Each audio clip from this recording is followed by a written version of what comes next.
Amara stood on the sidewalk outside 42 Linden, keys heavy in her hand, heartbeat a steady drum she could feel behind her teeth. The lobby's brass gleamed under a chandelier, and the concierge's smile was the kind reserved for people who already belonged.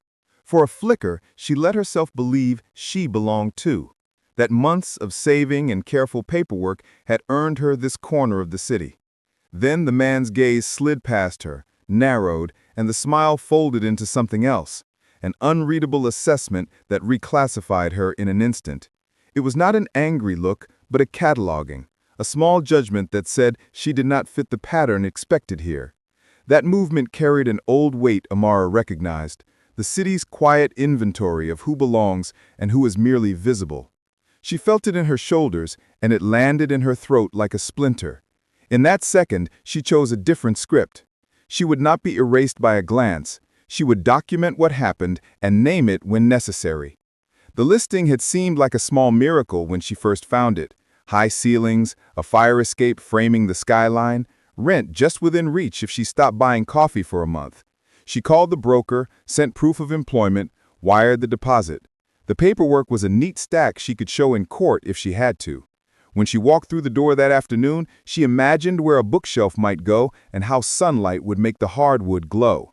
Instead, she met an eyebrow that said she was unexpected, and in that look lived an invitation to fight. Amara did not perform outrage. She did not let tears be the explanation for her existence. She moved with the quiet precision of someone who'd learned dignity is a kind of work. Polite words, meticulous emails, a calm that read like evidence. She rode the elevator up and ran her fingers along the brass rail as if tracing a map of a city that could, sometimes, be kind. In the apartment, light spilled across floors the color of toasted almonds, and she lingered on that brightness long enough to breathe. That evening, she typed a short, civil email to building management. "I am your tenant," she wrote. "I have the signed lease and the payment confirmation. Please confirm my access." She attached the documents, copied the broker and the concierge, and hit send. The response was a slow drip rather than a single blow. A maintenance request misplaced, a package held for security reasons, a neighbor's just asking that turned into gossip. The slights were polite, bureaucratic, and persistent, small things that accumulate until they become a pattern. Amara started to collect proof, screenshots, timestamps, the names of people who had said the small, casual things that patterned into exclusion. She knew the script too well. Her mother had taught her to pick battles that mattered and to keep receipts. Now she treated this like a job. Evidence, names, dates. She reached out to a friend who worked at a tenant rights clinic and made a quiet appointment. She began to talk to neighbors, not with accusation, but with the intent to listen and to note who remembered what was said and when. The fight would not be a single headline. It would be slow and legal and achingly ordinary. It would require stamina, allies, and the willingness to make other people uncomfortable enough to look. But Amara felt something else growing too, a refusal to perform the version of herself the world expected when it wanted to explain her away.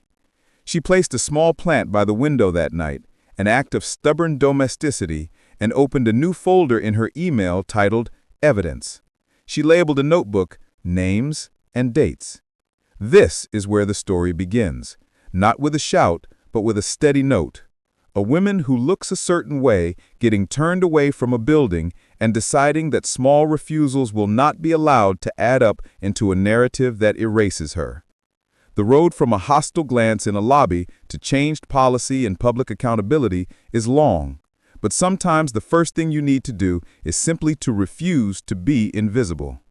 If this part grabbed you, hit like, leave a comment about a time you've seen quiet injustice, and subscribe to follow Amara's story. Share this episode with someone who needs to hear it.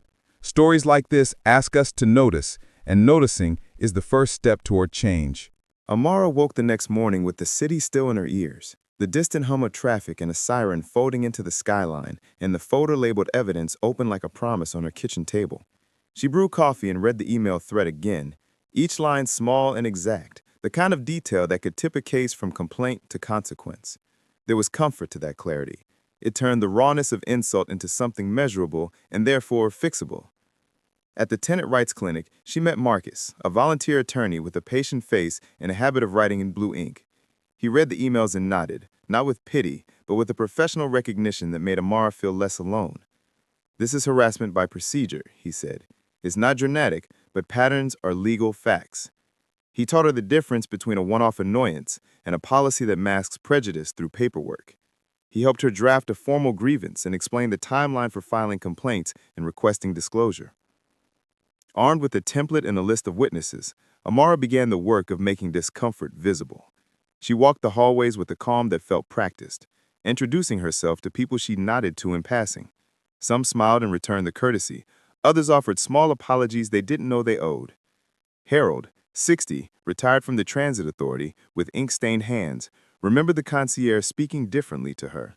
A young woman from 3B remembered a package being held and later returned without clear explanation. There were moments that tested patience. An elevator that stalled for 5 minutes with Amar inside while a neighbor called the concierge to check who was writing. A maintenance man who insisted he never received a work order and later acknowledged he had one in his pocket. Each incident could be dismissed as human error if it stood alone. But together they made a map, and maps could be followed to find the source of exclusion. Amar's friends rallied quietly. Taryn, her colleague, offered to sit in on mediation. Naya, who ran a neighborhood newsletter, suggested running a personal essay about the experience, anonymized but pointed. Amara hesitated about public exposure. She had always been careful about what she revealed, but Naya's idea carried a purpose beyond catharsis. Stories create pressure. They make it harder for institutions to ignore their own patterns. At a community meeting in the building's small library, residents gathered to discuss security and upgrades.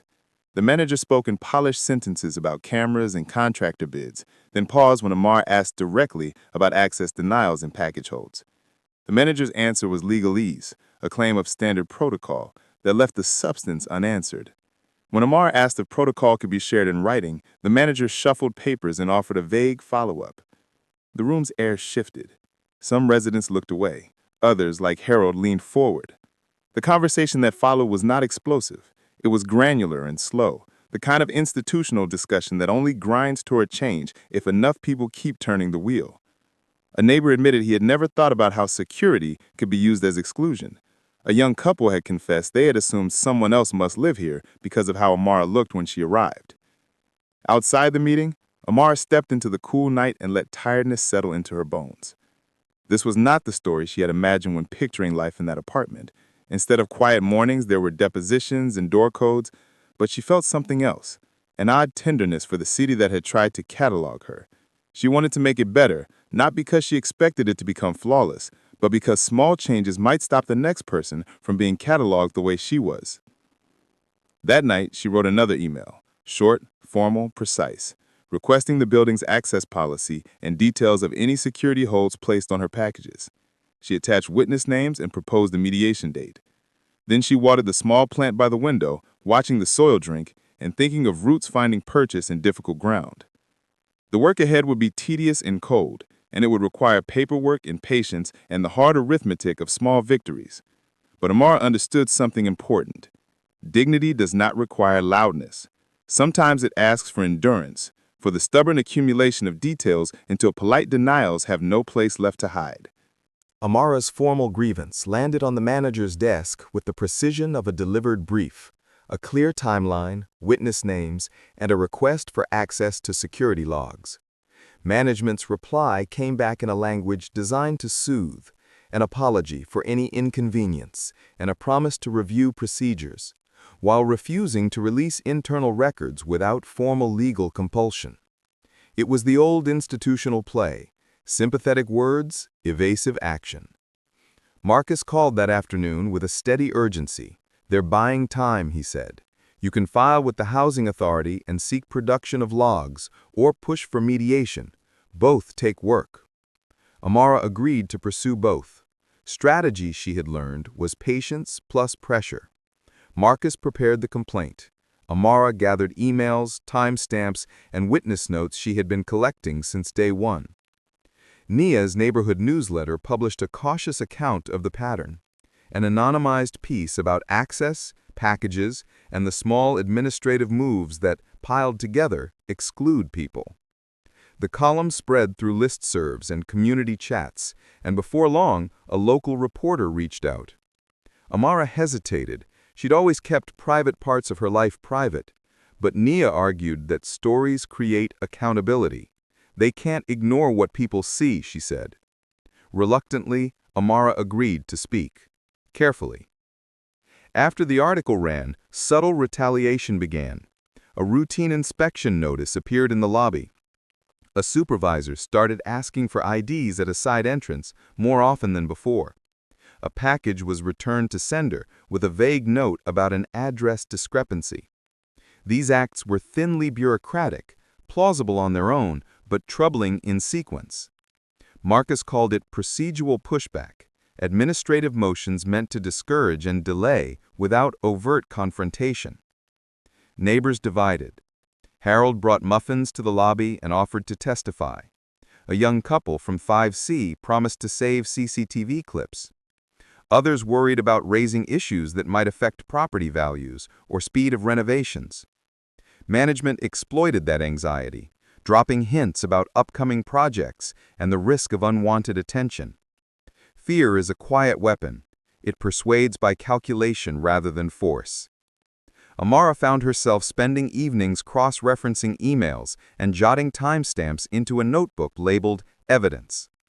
She met Marcus twice a week to refine questions for mediation and to prepare document requests so precise they would be hard to dodge. The legal work was tedious: subpoenas, motion drafts, demands for production. Yet each item she pulled together felt like a small win, proof that the pattern could be shown, not merely felt. At a small gathering hosted by Nia, Amara met Rosa, a housing organizer who had weathered many tenant fights.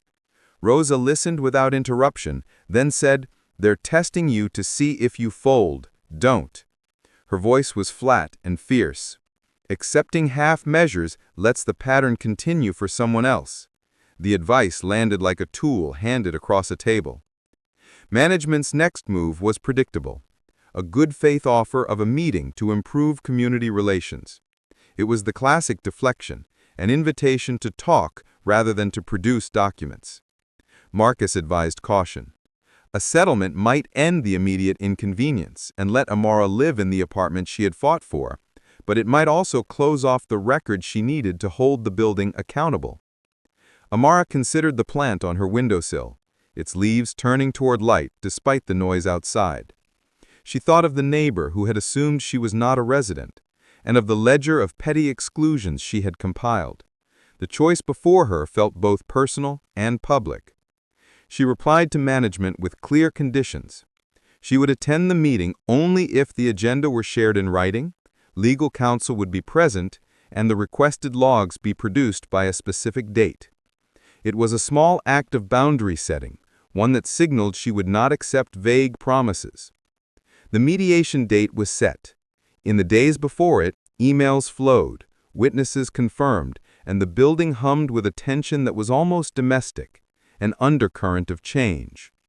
Amara tended the plant, packed her folder, and rehearsed the questions that would make routine into record. When she locked her apartment that morning, the city felt both larger and more intimate. The fight was no longer solely for her front door. It had become, quietly, a test of whether small administrative choices would be allowed to decide who belongs. The mediation room smelled faintly of coffee and lemon cleaner. Amara sat with her folder stacked in front of her. Across the table, the manager and a legal aide read lines from a rehearsed script. Marcus sat beside her, calm and deliberate. The manager opened with an apology and a promise to review internal processes. The words were familiar. They smoothed over substance. Marcus began with facts: dates, timestamps, witness statements, laying them out like cards. When he asked for specific log entries, the manager hesitated and produced a partial printout with redactions. "Privacy concerns," the aide said. Marcus pushed for unredacted records. The room tightened. Harold stood and spoke plainly about the times he'd seen the concierge treat Amara differently. He described detail, phrases, times of day, the way a package desk clerk had handed back a box like it was an inconvenience. A neighbor read a text aloud about a returned package with no explanation. Those small testimonies made the abstract into a pattern. Management suggested a community workshop on security as a fix. Marcus asked instead for clear, written criteria for when holds could be used. The manager admitted policy was fragmentary, relying on discretion rather than rules. That admission mattered. Discretion without accountability is a vessel for bias. Marcus insisted on timelines, a written policy to be drafted, unredacted logs produced within 7 days, and documented training for staff. Management pledged to draft policy language and to deliver full logs within that week. It wasn't victory, but it was movement anchored to dates, names, and obligations. Outside the room, residents debated trade-offs. Some feared increased monitoring. Others argued transparency would protect everyone. Rosa proposed a tenant oversight committee, empowered to request and review security holds. The suggestion found eager supporters. People who had previously shrugged at small inconveniences now volunteered their times and memories. Nia's newsletter ran a careful piece that evening, and messages flowed into the building group chat. Neighbors compared notes, found overlaps, and realized a pattern that had been invisible until someone insisted on looking. Management offered expedited maintenance and staff retraining as a good faith gesture. Marcus insisted those be written into any settlement along with specific remedies should the promises not be fulfilled. The manager initialed an attendance sheet but did not sign a formal agreement. Marcus photographed the handwritten commitments and promised to return with a draft enforceable in writing. Walking home, Amara felt the weary clarity of someone who had spent hours translating indignity into a timeline. There was fatigue, the kind that sits in the shoulders, but also a growing steadiness. The process of making facts public had already altered the dynamics. Where invisibility once allowed slights to go unremarked, the ledger in her folder began to matter. She bought a pastry at a corner shop and texted Nia a photo. Progress. In the days that followed, the building supplied partial logs that raised more questions than they answered. Marcus filed a formal request for full records, Rosa organized the first meeting of the Tenant Oversight Committee, and Harold agreed to be a liaison and to keep notes. Neighbors who had previously never spoken were now trading observations and timestamps in a shared document. The small acts of noticing became communal practice. None of it promised a neat victory. The path forward would require motions, subpoenas, and patience. Management could stall or promise and fail. But assumption meets difficulty when it must answer to evidence. Patterns that were once invisible grew visible when recorded. For Amara, the plant on her windowsill became a touchstone, a life she tended, an argument against erasure. She updated her folder nightly. New names, dates, and the manager's tentative phrases turned into items on her calendar. She drafted a piece for the newsletter about why transparency matters, not as accusation, but as civic repair. The mediation had not solved everything, but it had created a trail. For the first time in weeks, Amara let herself breathe. The fight would be slow, she knew, but it was now traceable. And that changed everything. The subpoena felt like a small victory, a legal step that required the building to open its records. Marcus served it with quiet efficiency. For Amara, the paper meant the ledger she had kept would be read by more than friends and neighbors. It would be scrutinized by officials who could force accountability. Management began to respond with delays and rehearsed friendliness. A new concierge smiled more often. The lobby hosted a complimentary breakfast, and emails promised a thorough review. Some neighbors welcomed the change, tired of conflict. Others, like Rosa, saw it as optics without teeth. The Tenant Oversight Committee pushed forward anyway. They organized a public forum, invited the council member, and Naya amplified the call in her newsletter. A local reporter agreed to attend. The meeting drew a crowd. Residents, journalists, and people from nearby blocks filled the room. Amara spoke plainly, reciting dates, times, and witness accounts. The specifics transformed her experience from a private hurt into communal evidence. One neighbor described a package returned without explanation. Another recounted being stopped and asked for ID when retrieving mail. A cafe owner mentioned customers who were regularly questioned in the lobby. Each account stitched a pattern that could no longer be shrugged off. Management offered apologies and a plan to clarify procedures. Marcus pushed back, demanding enforceable items, a written access policy, explicit timelines for responses when holds were placed, penalties for arbitrary actions, and an independent review process. The council member pledged to explore an ordinance requiring transparency from buildings that received public funds. That shift from complaint to potential policy changed the stakes. When the Housing Authority published the preliminary report citing inconsistent record-keeping and a lack of formal policy, Amara felt the ledger ripple into official space. The report recommended disclosure practices and oversight. Under pressure, management agreed to draft a written access policy and to grant provisional oversight access to hold logs. Marcus moved to ensure those promises were enforceable in writing. The work remained slow and often maddening: subpoenas, filings, follow-ups, and careful documentation. Neighbors began bringing their own notes to committee meetings. Harold added dates to his ledger in precise script. Naya's follow-ups kept the community informed. The Tenant Committee's persistence turned personal indignity into public demand. Amara learned how policy is built through patient, exacting work that transforms anecdote into evidence.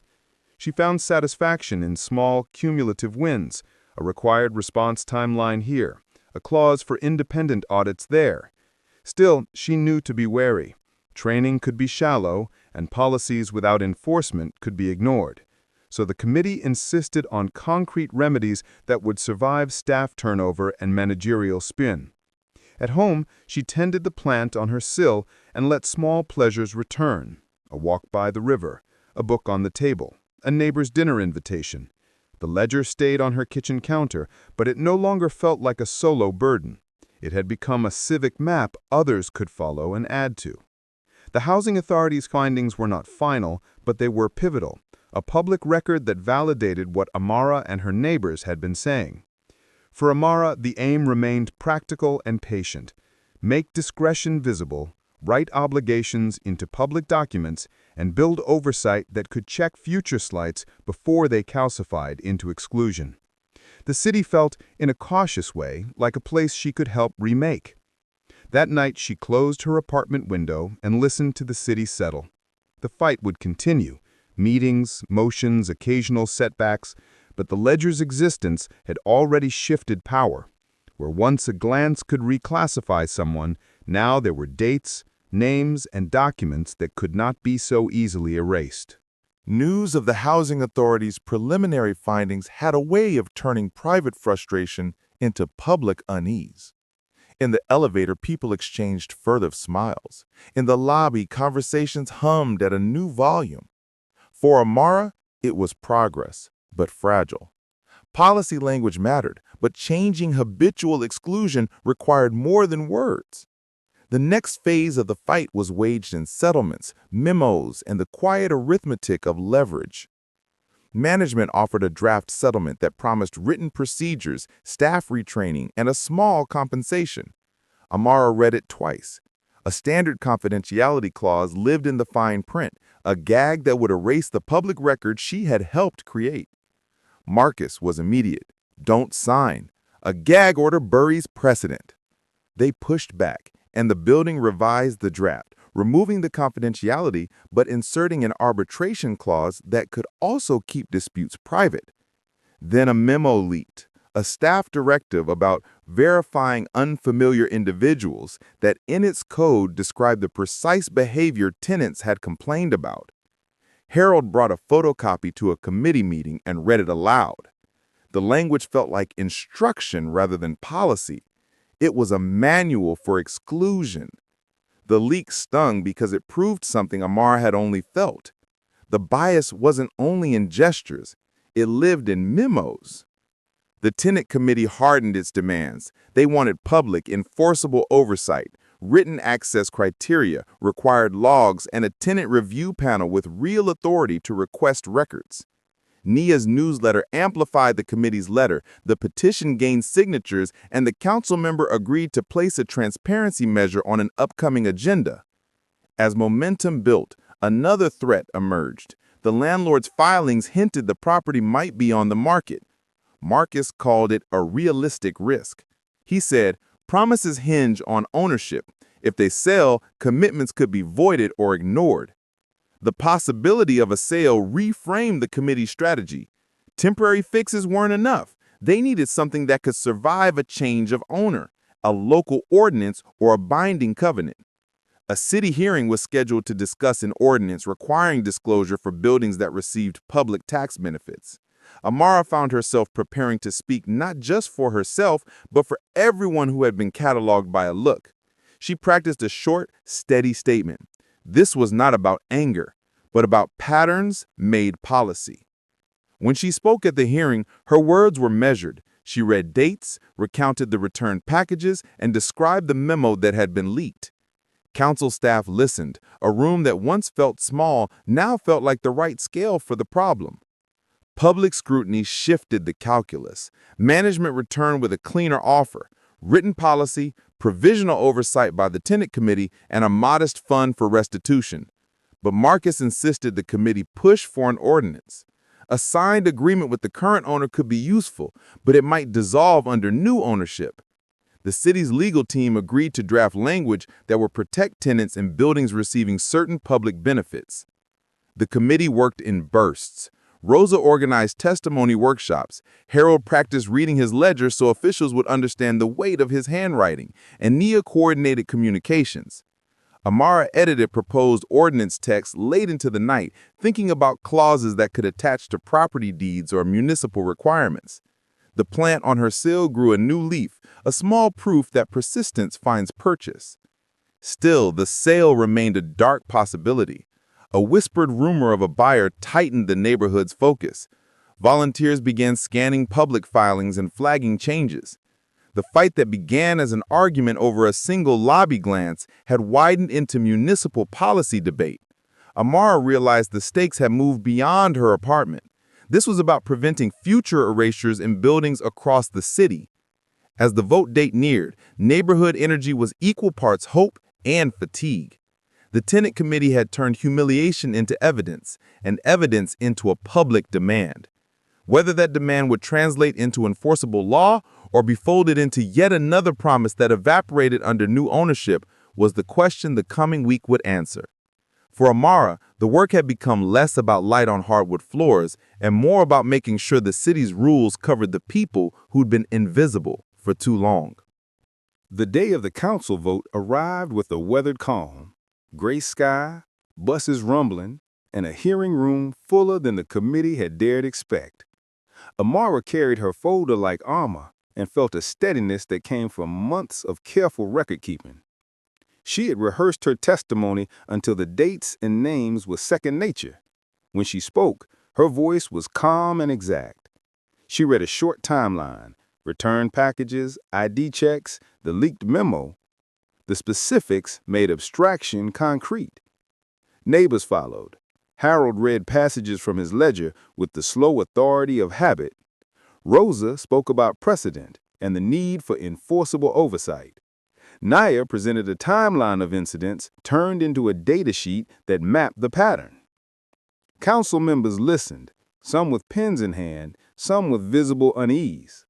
Opposition came in composed statements from property groups warning about burdens on landlords. Their argument, compliance cost, risk to investment, was familiar and practiced. A small rupture shifted the room. An investor attending as part of a housing association rose and told a personal story about reputational risk and the value of transparent procedures. He framed disclosure as protection for landlords as well as tenants. His words reframed the debate from abstract cost to practical risk management. It was not dramatic, but it mattered. Policy often bends when self-interest and justice align. The proposed ordinance, as drafted by council staff, attached disclosure obligations to public tax benefits and required written access criteria, mandatory logs, and tenant oversight privileges. It was narrower than the committee wanted and broader than management preferred, a compromise with enforceable elements. Debate ran late into the afternoon. Councilors parsed language about enforcement and remedies. Staff adjusted clauses to survive legal scrutiny. When the vote was taken, it passed by a slim margin. Relief moved through the room in quiet, honest ways. Hugs, clenched hands, a few tears. For Amara, it felt like an ordinary culmination of extraordinary labor.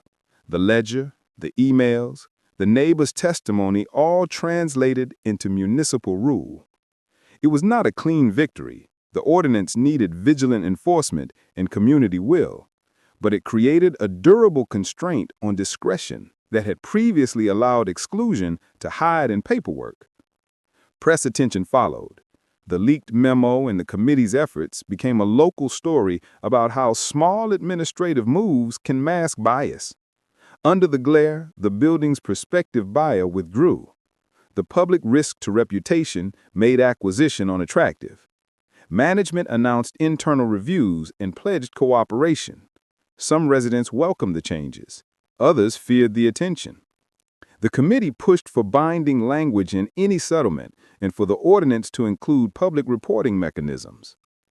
In the weeks after the vote, the Tenant Oversight Committee formalized. Harold digitized his ledger entries.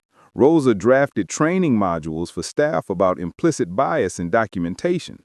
Naya kept the neighborhood informed with careful updates. Marcus filed motions to tie the building's obligations to municipal enforcement and to ensure the covenant would survive ownership changes. The Housing Authority opened a hotline to report irregular holds. The work shifted from confrontation to maintenance. The ledger remained on Amara's counter, but it no longer felt like a solitary burden. Neighbors added notes, timestamps, and clips. Small victories accrued. A written policy appeared. Staff completed training, and the building published an accessible list of access procedures. None of it guaranteed the culture in the lobby had changed, but the mechanics that once enabled quiet exclusion had been altered. There were personal costs. Publicity peeled back private edges, and some acquaintances drifted away under the strain. Yet letters arrived from people who said the ordinance had spared them from similar humiliation. A mother wrote that she could now safely consider moving with her elderly parent. Those replies sat beside the ledger, small confirmations that the work mattered, beyond a single apartment. On a late evening, Amara watered her plant and read a short message from Harold. Keep writing the dates. It was a gentle insistence to continue the kind of slow diligence that creates change. She looked out over the city as lights blinked on across facades. The apartment she had wanted had become a site of something larger, a test of whether rules could be rewritten so that a glance would no longer decide who belonged. The fight was not over. Enforcement would be uneven, and new tactics of exclusion might appear, but the ordinance shifted the burden. It required transparency where discretion had once ruled. For Amara, that shift felt like an argument won for the future, small and practical and shaped by many hands. The months after the council vote felt like the slow aftershock of an earthquake. Structures shifted, conversations settled into new patterns, and the building lobby was never quite the same. Amara moved through mornings with a fatigue she acknowledged as earned. New routines formed, monthly oversight meetings, regular log audits, and a published schedule for package hold reviews that turned accountability into practice rather than promise. The tenant committee met faithfully. Harold digitized his handwritten ledger and uploaded entries into a shared document that neighbors could consult. Change, Amara learned, is both structural and interpersonal. Policies could be written and posted, But they needed muscle, people willing to read logs, to call out deviations, and to demand enforcement when rules bent. Neighbors who had once shrugged at a returned package began forwarding suspicious emails and saving door release timestamps. Small acts of witness accumulated into a communal archive. The committee published a practical handbook with procedures for documenting holds, templates for legal requests, and a guide for organizing testimony so future tenants would not need to improvise the work Amara and her allies had done. The personal cost did not vanish. Publicity placed Amara's private life in a small spotlight. Casual acquaintances asked uncomfortable questions, and a few friendships frayed under sustained strain. She missed dinners and quiet weekends to attend mediations, hearings, and meetings. Activism consumed hours she could not reclaim. Yet letters arrived too. Messages from strangers and neighbors who said the ordinance had spared them the humiliation they had long learned to expect. A mother wrote that she could finally consider moving her elderly parent into a safer building because the covenant reduced the risk of arbitrary exclusion. Tactical lessons emerged. Insist on clear, enforceable language. Attach obligations to public benefits so commitments survive ownership changes. Build community capacity so oversight outlasts a particular cohort of leaders. When management attempted a subtle rollback by rewording the sign-in sheet in the lobby, the committee caught it and filed a complaint within days. That quick response signaled a new norm. The neighborhood would notice and act. For Amara, the fight remade the shape of home. The apartment's high ceilings and sunlight were no longer merely the reward of a signed lease, they were the backdrop of a struggle that had tied her life to others in unexpected ways. She learned to measure progress in increments, an unredacted log released after legal pressure, a staff training certificate pinned in the lobby, a neighbor who once looked away now standing to testify. Progress was rarely cinematic. It was a ledger entry, a dated email, a certificate on a bulletin board. Months later, at an anniversary meeting convened by the oversight panel, the room was fuller than anyone expected. People shared small victories and ongoing gaps. Management reported compliance steps and acknowledged areas still needing follow-through. Harold read from his ledger with the quiet authority of habit. The hush that followed turned routine specificity into a chronicle of persistence. The panel voted to continue oversight and to expand outreach, offering workshops on documentation and tenant advocacy. Amara still tended the plant by the window. She kept writing the dates. The fight that began with a glance in a lobby had shifted municipal practice and neighborhood expectation. It had carved out space for accountability where discretion had once ruled. It had taken patience, allies, careful record-keeping, and the willingness to make others uncomfortable with truths they had preferred not to name. She had not sought heroism. She had chosen presence and persistence. The apartment she had fought for had become a small civic instrument for collective care. The city did not become perfect. There were still mornings when a staff member misread a resident, or when a new hire needed retraining.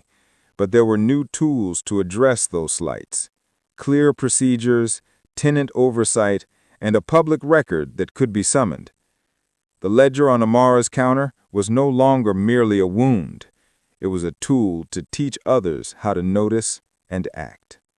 For Amara, that was enough. To keep score, to call the rules to account, and to tend to the small, everyday things that made a home livable. In the months that followed, the neighborhood learned to notice. The ledger that began as Amara's private record became a shared instrument, a method for translating singular indignities into evidence and evidence into policy. What started as a moment of exclusion, a glance that reclassified a resident, had rippled outward to change institutional practice. The ordinance did not solve every prejudice or erase every microaggression.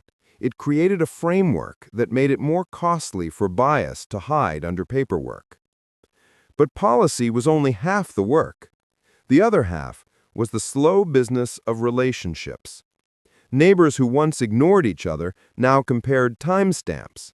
Staff members who had never been trained in documentation learned new routines. An old man who kept a ledger discovered that his handwriting mattered. The change was practical and modest and stubborn, and it grew out of the patient accumulation of small acts. Amara kept tending her plant and writing dates because she understood that vigilance does not mean bitterness. It means a commitment to make sure rules actually matter. Her life continued with its pleasures and its losses, with borrowed moments of joy between hearings and audits. The victory was not a single headline, but the quieter fact that a city had made room for accountability, if only imperfectly. For those who had been cataloged and dismissed, that room mattered. If this story resonates, share it. Talk to your neighbors. Keep a record when something feels wrong. Notice the small things that add up and name them. Change is often slow and unglamorous, but it is real when people refuse to let invisibility become policy. We belong when our presence is recognized in the rules that govern our daily lives.